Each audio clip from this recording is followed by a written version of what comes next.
नमस्कार, मैं अजीत परिहार और आप देख रहे हैं चंबल प्रभा। जैसा कि आप सभी को पता है कि कल पूरा देश 77वां गणतंत्र दिवस मनाने के लिए जा रहा है। तो चंबल प्रभा के साथ इस वक्त मौजूद हैं लेफ्टिनेंट हाकिम सिंह त्यागी, नौसेना मेडल गैलेंट्री एवं मरीन कमांडो, जिन्होंने कई वर्षों तक भारतीय सेना में अपनी सेवाएं दी हैं। सर, सबसे पहले तो आपका चंबल प्रभा में बहुत बहुत स्वागत है।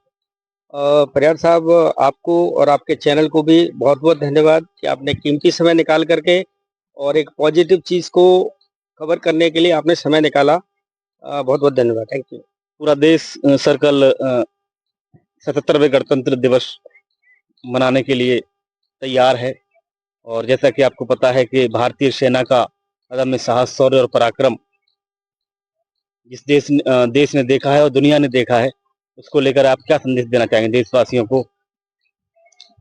सबसे पहले तो मैं कहना चाहूँगा जो 77वां रिपब्लिक डे है, सभी को, जो भी इस चैनल पे न्यूज़ सुन पा रहे हैं, सभी को बहुत बहुत बधाई एंड सभी का हार्दिक स्वागत कि ये सारे लोग इस चैनल को देखें, जो कि काफ़ी बढ़िया है। अभी समझने की बात यह है, मैंने सर्विस में करीब पौने 34 साल सर्विस करी, देश की सेवा की, जिसके अंदर सबसे पहले मैं एक सोनार ऑपरेटर बना इंडियन नेवी के अंदर। उसके बाद में फिर मैंने मेहनत करी, मैं डाइवर बना, गोताखोर, जो समुद्र के अंदर जा करके हम जो गोताखोरी करते हैं वो बना, और जिसमें कि हम कैपेबल होते हैं कि दुश्मन के जहाज के नीचे भी हम बॉम्ब लगा सकें। वो सारी कैपेबिलिटी हासिल करी एंड उसके बाद में भी मेरे को संतुष्टि नहीं मिली। मेरे को लगा धौलपुर का नाम और भी आगे लेके जाना चाहिए। फिर मैंने सबसे टॉप मोस्ट जो यूनिट, जो फोर्स होती है मेरीन कमांडो, जिसको कि हम शॉर्ट में मार्कोज बोलते हैं, मैंने फिर मार्कोज के लिए 2 साल तैयारी करी एंड फिर 1.5 साल मेरीन कमांडो कोर्स मैंने किया, जो कि बहुत ही टफ होता है। और इसमें अगर 1000 लोग जाते हैं तो 4 या 5 लोग ही सिलेक्ट होके कोर्स कंप्लीट कर पाते हैं। तो वो मैंने कंप्लीट किया। कंप्लीट करने के बाद में देश के बहुत सारे ऑपरेशंस में मैंने पार्टिसिपेशन किया, बॉम्बे, विशाखापट्टनम, कोचीन, गोवा। ऑल दो मेरे को नेवी ने मौका दिया कि मैं विदेश भी गया, अमेरिका, मॉरिशस। एंड आपको जान के खुशी होगी, हमारा देश अभी इस हाल में है कि आज हम जा करके अमेरिका, जो कि सबसे बेस्ट मानते हैं लोग, उनको हम जाके ट्रेनिंग देते हैं, उनको हम सिखाते हैं कि लड़ाई कैसे लड़ी जाती है। तो हमारा देश अभी इस मुकाम पे है, तो हम अभी काफ़ी आगे निकल चुके हैं। पहले वाला भारत नहीं है, नया भारत है। और ये सब है इसीलिए बिकॉज इसमें न सिर्फ जो डिफेंस के लोग हैं, फौजी हैं, उनका योगदान है, साथ साथ जितने भी लोग हम हैं भारत में, सभी का योगदान है। सब अपने अपने फील्ड में काम करते हैं। हमारा काम है देश की सीमाओं की सुरक्षा करना। साथ ही साथ आप सब, कोई पुलिस में है, कोई आरएससी में है, कोई टीचर है, सभी का अलग अलग प्रोफेशन है। जैसे अभी भाई जी ये न्यूज़ चैनल में है, कहीं कुछ गलतियां गड़बड़ियां होती हैं तो उसको न्यूज़ को ये दिखाते हैं, जिसकी वजह से फिर जो सरकारी मैकेनिज्म है वो एक्टिवेट होता है और वो ठीक होता है।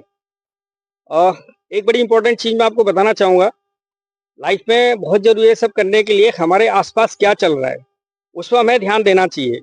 आसपास चलने का मतलब है जो भी अनसोशल एक्टिविटीज जो नहीं होनी चाहिए, लेट्स से आतंकवाद जो हम बोलते हैं, आजकल आतंकवादी पहले कश्मीर तक सीमित थे, अभी दिल्ली, बॉम्बे, इवन धौलपुर भी सेफ नहीं है। बहुत सारी घटनाएं आती हैं। कुछ दिन पहले हमने सुना था कि कुछ कलेक्ट्रेट में कहीं तो कुछ बॉम्ब वॉम्ब लगने का न्यूज चल रहा था। आई डोंट नो फेक है, सही है, वटेवर। तो हम सभी अगर सजग रहेंगे तभी हम अपने देश को बचा पाएंगे। और देश को बचाने का मतलब है हमें देश से प्रेम, जो मेरा संदेश आपको देना चाहता हूँ, हम अपने देश से प्रेम, अपने स्टेट से प्रेम, अपने राज्य धौलपुर से प्रेम। और धौलपुर में जहाँ भी हम रहते हैं, जैसे मैं ओडिया रोड पर रहता हूँ, यहाँ सैनिक कैंटीन नाम से मैंने अभी एक सुपर मार्केट खोला है। मेरी सोच थी कि पहले देश की सेवा करी, अभी कुछ धौलपुर के जो लोग हैं उनकी भी सेवा कर सकूं, उस तरीके से मैंने अभी ये आपके लिए सैनिक कैंटीन आम जनता के लिए खोली हुई है। सर, कितना मुश्किल रहता है, जिस तरीके से हम देख पाते हैं कि जो नौसेना है वो वाकई में समुद्र में रह करके और अपनी सेवाएं देती है, कि कितना मुश्किल रहता है? आपको बताऊं, जितना सुंदर बाहर से लगता है नौसेना में, नेवी के अंदर, इंडियन नेवी में यूनिफॉर्म बड़ी अच्छी होती है, व्हाइट होती है, अच्छे बैज लगाए होते हैं, ऑफकोर्स सुविधाएं बहुत अच्छी होती हैं। बट समुद्र में रह के जब 10-10, 20-20 मीटर ऊंची लहरें आती हैं, तब आपका जहाज ऊपर नीचे होता है, उसमें नॉट ओनली सादा उल्टियां, आपको एक सादा उल्टी होती है, आप परेशान हो जाते हो, खून की वोमिटिंग भी होती है, बट हम फिर भी लड़ाई लड़ते हैं। अ, एक और चीज़ मैं आपको बताऊँ, जो मेरीन कमांडो है मार्कोस, आप गूगल करेंगे आपको सब पता चल जाएगा। मेरीन कमांडो एक ऐसी फोर्स है जो इंडिया की सबसे टॉप मोस्ट फोर्स में से एक है। मतलब सबसे टॉप में नंबर 1 पे मेरीन कमांडो है, मार्कोस है, रीजन। मेरीन कमांडो ऐसे हैं जो कि आपको जल, थल, नभ, पानी में, पानी के ऊपर भी, पानी के अंदर भी लड़ाई लड़ सकते हैं, क्योंकि हम सारे के सारे जो मेरीन कमांडो होते हैं, हम सारे गोताखोर भी होते हैं और हम सारे लोग पैरा जंपर भी होते हैं। हम पैराशूट से जंपिंग करते हैं, जो आगरा में आप देखते हो वो भी करते हैं, और फ्री फॉल भी करते हैं, जिसके अंदर फ्री फॉल के अंदर हमारी जो कैपेबिलिटी आज की डेट में है, जिसमें हम एक जगह से जंप करके 80 किलोमीटर तक हवा में ट्रेवल करके जा सकते हैं।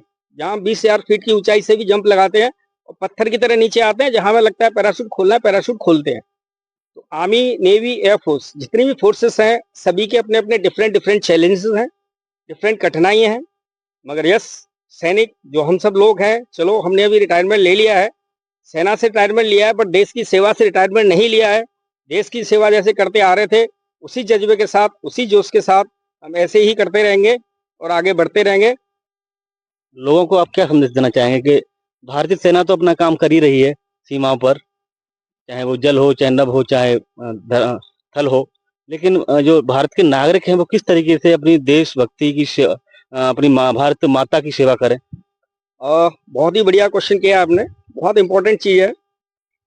देश को आगे बढ़ने के लिए एक तो देश की सुरक्षा होगी। सुरक्षा के लिए बॉर्डर पर हमारे फौजी जितने भी जवान हैं, ऑफिसर्स हैं, सब मेरीन कमांडोज हैं, सब अपना काम कर रहे हैं। अभी हमें जरूरत होती है, हमें खुद को, हमारे मोरल को बूस्ट करने के लिए। हमारे पास मोरल की कमी नहीं है, बट हमें अच्छा लगता है जब हम काफी बॉर्डर पे काम करके आ रहे होते हैं, हमारी फैमिली को कोई सपोर्ट करता है या हमें देख करके हमें कोई पॉजिटिव सपोर्ट करता है। बहुत ही छोटी चीज, अगर मैं ट्रेन में आ रहा हूँ, मेरी रिजर्वेशन नहीं, आप बैठने के लिए थोड़ी सीट दे देते हो, तो उससे बड़ी खुशी मिलती है। लड़ाई लड़ने का जज्बा और हौसला हमारा और डबल हो जाता है।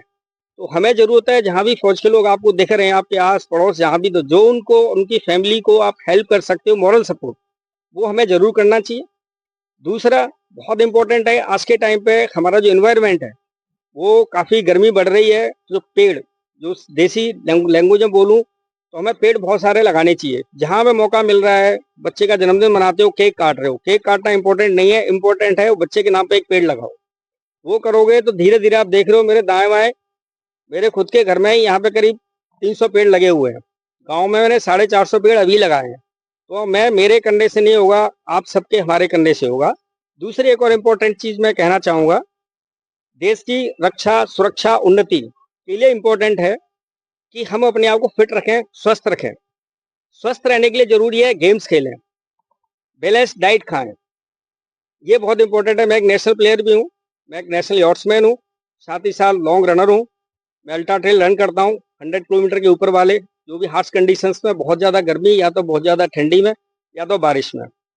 एंड इसी तरह मैं लॉन्ग साइकिलिंग करता हूँ, 1000 किलोमीटर के ऊपर, 1000 किलोमीटर, 1200 किलोमीटर, उस तरीके से। सेम समुद्र में स्विमिंग भी मैं इसी तरीके से करता था, 10 किलोमीटर से ऊपर वाली। जी। एक महत्वपूर्ण सवाल ये भी है कि युवाओं में भारतीय सेनाओं में जाने का जो जज्बा पहले था, जो अग्निवीर की जो योजना आई थी, जिससे पहले जो जज्बा था, उसमें कहीं न कहीं गिरावट दर्ज की गई है, क्योंकि 4 साल की नौकरी जो भारतीय सेनाओं की हो गई है, फिलहाल की बात करें, इसको लेकर के आप किस तरीके से देखते हैं? और बात आपकी सही है, आपका सही सवाल है। बट परियार साहब, एक चीज़ हमें समझने की ज़रूरत है, जो फौज का आदमी होता है, जैसे हम लोग फौज से रिटायरमेंट लिए, ऐसे बहुत सारे लोग हैं जो एक सर्टेन पीरियड के बाद रिटायरमेंट लेते हैं। उस 4 साल में जो उसकी ग्रूमिंग हुई है, और वो आके बाहर सिविल सेक्टर में आएंगे, बैंकिंग में आएंगे, पुलिस में जाएंगे, आरएसी में जाएंगे और दूसरे काफ़ी सारे डिफरेंट क्षेत्र में जाएंगे। तो वो जो डिसिप्लिन उन्होंने सीखा है और देश के प्रति प्रेम वाली चीज़ सीखी है, वो जिस डिपार्टमेंट में काम कर रहे होंगे, उनको देख के दूसरे लोग भी सीखेंगे। तो उससे जो पॉजिटिव इम्पैक्ट पड़ेगा, वो एक अच्छी चीज़ है। और बहुत सारे देशों में ये प्रथा है कि नहीं, आपको कुछ भी सर्विस से पहले आपको डिफेंस में सर्विस करना है, कंपलसरी है। तो हमारे यहाँ पे नहीं है। बट अभी हमारा देश भी उसी तरफ, तरक्की की तरफ आगे बढ़ रहा है। तो मेरे से पूछोगे तो मेरा पर्सनल ये मानना है कि ये सही है।